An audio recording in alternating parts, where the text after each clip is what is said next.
எபிரேயர் 3ஆம் அதிகாரம். இப்படி இருக்க பரம அழைப்புக்கு பங்குள்ளவர்களாகிய பரிசுத்த சகோதரரே, நாம் அறிக்கை பண்ணுகிற அப்போஸ்தலரும் பிரதான ஆசாரியருமாய் இருக்கிற கிறிஸ்து இயேசுவை கவனித்து பாருங்கள். மோசே தேவனுடைய வீட்டில் எங்கும் உண்மையுள்ளவனாய் இருந்தது போல இவரும் தம்மை ஏற்படுத்தினவருக்கு உண்மையுள்ளவராய் இருக்கிறார்.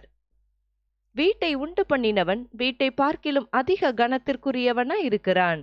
அதுபோல மோசேயை பார்க்கிலும் இவர் அதிக மகிமைக்கு பாத்திரராய் இருக்கிறார். ஏனெனில் எந்த வீடும் ஒருவனால் உண்டாக்கப்படும், எல்லாவற்றையும் உண்டு பண்ணினவர் தேவன்.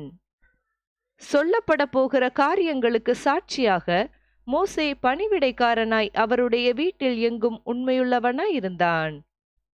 கிறிஸ்துவோ அவருடைய வீட்டிற்கு மேற்பட்டவரான குமாரனாக உண்மையுள்ளவராய் இருக்கிறார்.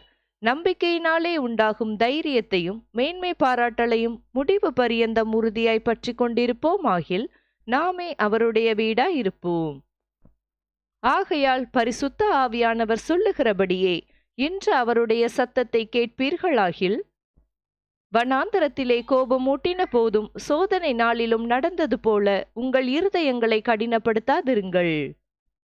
அங்கே உங்கள் பிதாக்கள் என்னை சோதித்து என்னை பரீட்சை பார்த்து 40 வருஷ காலம் என் கிரியைகளை கண்டார்கள்.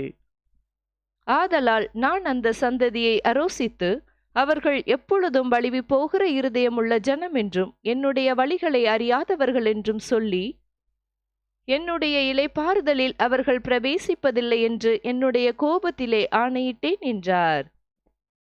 சகோதரரே, ஜீவனுள்ள தேவனை விட்டு விலகுவதற்கேதுவான அவிசுவாசமுள்ள பொல்லாத இருதயம் உங்களில் ஒருவனுக்குள்ளும் இராதபடிக்கு நீங்கள் எச்சரிக்கையாயிருங்கள். உங்களில் ஒருவனாகிலும் பாவத்தின் வஞ்சனையினாலே கடினப்பட்டு போகாதபடிக்கு இன்று எண்ணப்படும் அளவும் நாடோறும் ஒருவருக்கொருவர் புத்தி சொல்லுங்கள். நாம் ஆரம்பத்திலே கொண்ட நம்பிக்கையை முடிவு பரியந்தம் உறுதியாய் பற்றி கொண்டிருப்போம் ஆகில் கிறிஸ்துவினிடத்தில் பங்குள்ளவர்களாய் இருப்போம்.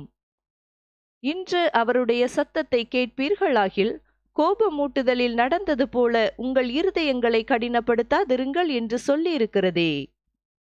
கேட்டவர்களில் கோபமூட்டினவர்கள் யார்? மோசேயினால் எகிப்திலிருந்து புறப்பட்ட யாவரும் அப்படி செய்தார்கள் அல்லவா? மேலும் அவர் 40 வருஷமாய் யாரை அரோசித்தார்? பாவம் செய்தவர்களே அல்லவா? அவர்களுடைய சவங்கள் வனாந்தரத்தில் விழுந்து போயிற்றே.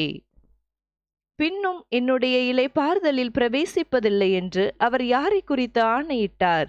கீழ்ப்படியாதவர்களை குறித்தல்லவா? ஆதலால் அவிசுவாசத்தினாலே அவர்கள் அதில் பிரவேசிக்க கூடாமற் போனார்கள் என்று பார்க்கிறோம்.